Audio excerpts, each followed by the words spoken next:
Hi everyone. In this video, we're going to discuss payment terms configuration in Odoo. Let's go to the accounting, configuration, and payment terms. Odoo comes with the several commonly used payment terms already set up for you. As you can see here, this is the list of default payment terms available in Odoo. You also have flexibility to create your own custom payment terms if your business requires something different. Okay. Now let's take a closer look at how payment terms work using these examples. Let's start with the 30 days payment terms. The payment terms field is used to enter the name of the payment terms.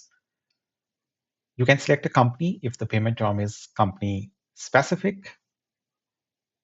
Early discount we will discuss later in this video. In due terms section, you can add a set of rules to define what needs to be paid and by which due date. This preview helps to understand the configuration. You can enter the value of percentage in this field, and here you can see these two options. For this one, we select the percent, and you can enter the number of days in this field. And here we have these given options, like days after invoice date. Other options we will discuss in next examples.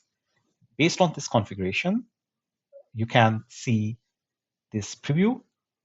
If the invoice date is, say, 1st of March, the due date of the full amount is end of March, based on these 30 days payment terms. Now let's check end of following month. Here you can see the 100% payment is set to be paid by end of following month. So this option you can see here, days after the following month. So 0 days after the following months. And see here in this example, it's a 1st March.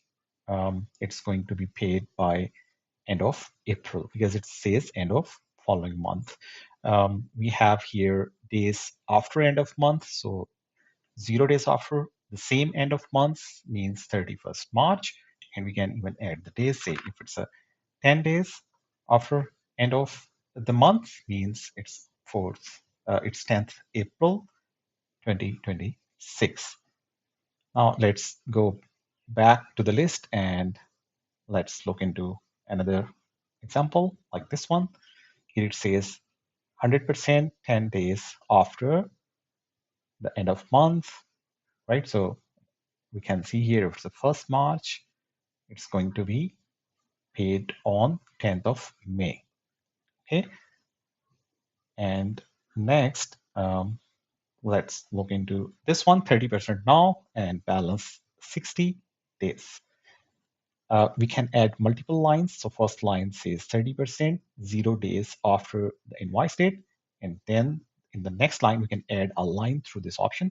In next line, it's 70%, 60 days after the invoice date, right? So in preview, we can see if it's the 1st March, 30% is due on the same date, 1st March, and then the second installment, which is 70%, is due on 30th April.